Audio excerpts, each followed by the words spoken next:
Good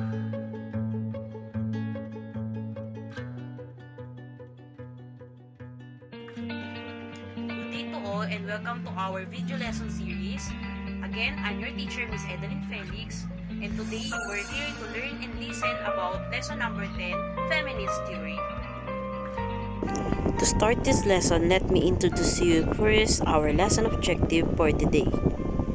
We're going to determine the relationship between gender ideology and gender inequality. We have so much to discuss about feminist theory, but we have to take a look back to our previous topic, institutionalism. Let's figure out the content of the concept map in your screens. We will not go far to simply rediscuss institutionalism. We will stay in educational institution as we see here in the concept. Institutionalism binds the idea of structures of the society to provide what we need as individuals. This is an approach that emphasizes the role of institutions like family, education, government, religion, and economics that is necessary so much to maintain social order. Just like any other institutions, education has formal, informal, and in other form, the non-formal education. There are also different locations for each form of education. The number one is informal education. The location is in educational institutions.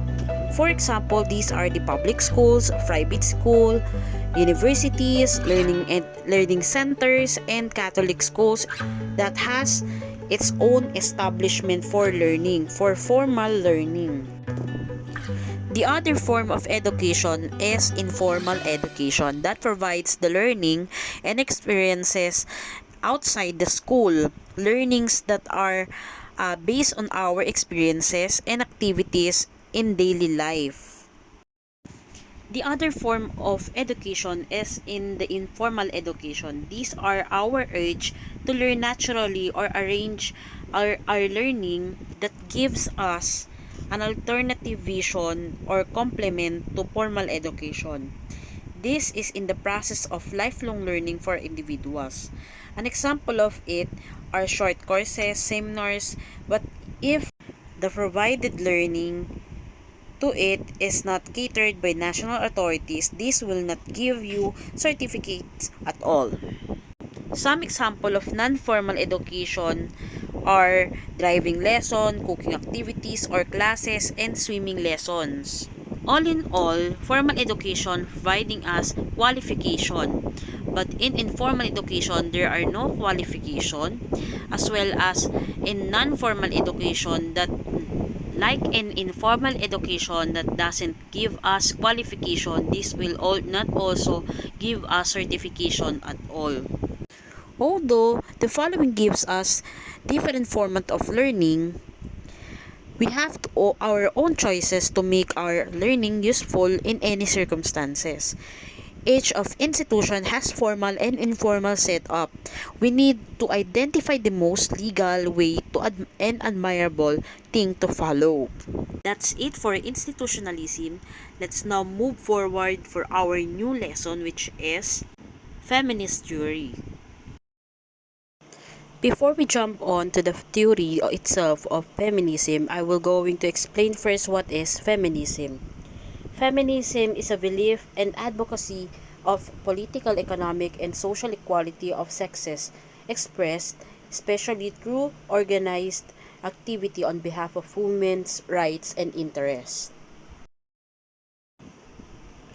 Apart from being advocacy of social equality among sexes, this became a theory that binds the idea that gender may be the window to survive workforce and economic revolution. So what is feminism theory? This theory emphasizes gender as key basis of structured equality. Happens to be the best example is when during 1800 or people during 1800 noticed that there is a big gap among the standard of society among women and men roles. Another thing in feminism theory is the challenges conventional distinction between public and private sector in the society that happens to give social differences to the sexes among our society. Differences among sexes impact more in the distribution of roles based on gender. For example, both private and public men and women are engaged in social works. But, for instances, poor men and women are forced to make living in hard work. Women used to do things that are not paid, such as housework, childcare, and employment for financial gain, such as street selling. Lastly, feminism theory problematizes the fundamentally political relationship between gender and power.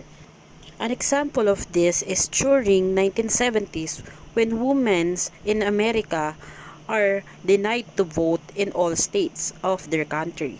In the Philippines, national plebiscite to vote for Filipina is announced during 1937, and then movement among women to right are started during 1910. After having some sort of background about feminism and feminism theory, let's now move on different waves of feminism. When does feminism waves formally begun? This formally began at the Seneca Falls Convention in 1848 when 300 men and women rallied to the cause of equality for women. During the first wave in 1830s, the main issues were abolition of slavery and women's rights. 1848, Women's Rights Convention held in Seneca Falls, like what I said a while ago, and right after that, during 1920, and the 19th Amendment granted women the right to vote. The main goal of first wave of feminism is not only the right to suffrage or vote, but to open door for many opportunities in equal gender, especially in women, to be part of the Industrial Revolution.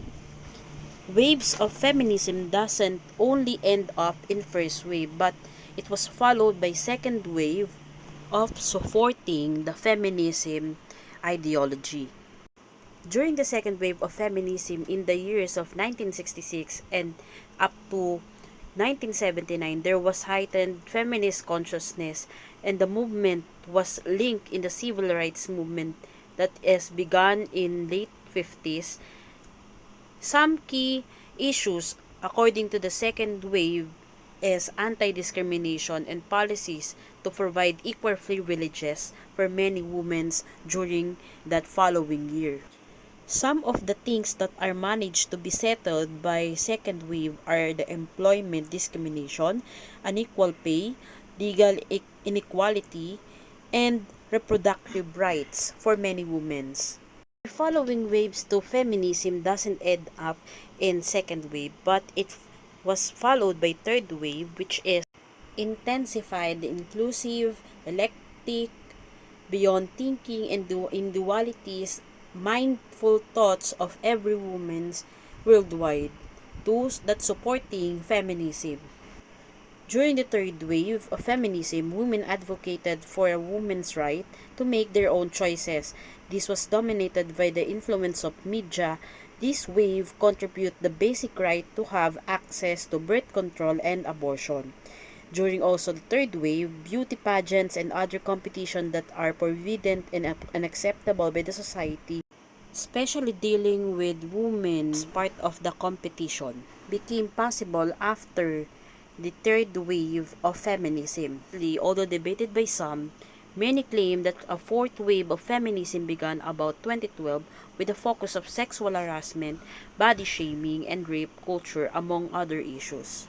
According to other literature stating that the fourth wave happens, this happened to be during 2012 when some articles redirecting that this started in December 2012 when a young woman in India was brutally raped and died.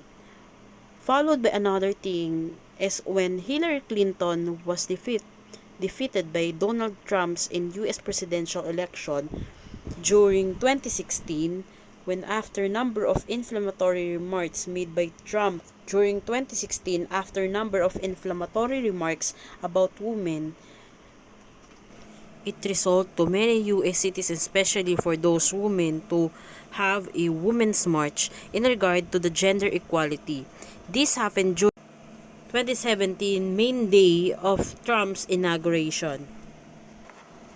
To summarize the basic contribution of feminism, these are the following basic principles of feminism. First of all is number 1, which is working to increase equality. Feminism also expanding human choice. Third one is to eliminate the gender stratification. And the fourth one and last among the list is ending of sexual violence and promoting sexual freedom. Besides also from having basic principle, feminism as well has different types that has different point of views. The following urges to promote feminism to aid for gender equality. The four main types of feminist theory attempt to explain the societal differences between men and women. First and foremost is gender differences. Gender differences are defined as biological differences between sexes. However, this review explores how perceived differences may be culturally reinforced gendered behavior that occur within supervision as opposed to actual biological differences among sexes. Key theory here is cultural feminism. Cultural feminism seeks to validate feminine attributes that we have been systematically undervalued within a patriarchal society. On other means, patriarchal society is the centrality of power in the family that fathers serve as dominant one. Another type of feminist theory is gender inequality. Gender inequality is a social process by which men and women are not treated as equal. Our key theory here is liberal feminism. Liberal feminism views wage of discrimination and sex segregation occupations in the labor market as mechanism designed to exclude women from labor market. Next main type of feminist theory is gender oppression. Gender oppression is carried out through gender norms society has adopted. In some cultures today, gender norms suggest that masculinity and femininity are opposite gender. However, it is an unequal binary pair with masculinity being dominant and femininity being subordinate. Our key theory here is radical feminism. Radical feminism or radical feminists reject the notion of a female brain. They believe that if women think and act differently from men, it's because society forces them to require or requiring them to be sexually attractive, nurturing, and differential. Radical means important or part of nature that cannot be changed. Women characteristics are said to be radical. Last but definitely not the least is structural oppression. This oppression is which is built in structures which facilitate how some organization society works. How feminism concept found using oppression. So our key theory here is social feminism. Social feminism is a feminist movement that advocates social rights and special accommodation for women. We're done to discuss feminist theory. For your assessment, choose one among the following names of famous feminists below and explain how they support the idea of gender equality by explaining it by the use of different basic institutions. Before this video ends, I want to thank the following references that we use to make this video lesson possible. Thank you for listening. We're done to discuss lesson number 10, Feminist Theory. Till our next video lesson series, again, I'm your Discipline and Ideas in Social Science teacher, Miss Edeline Felix. Goodbye!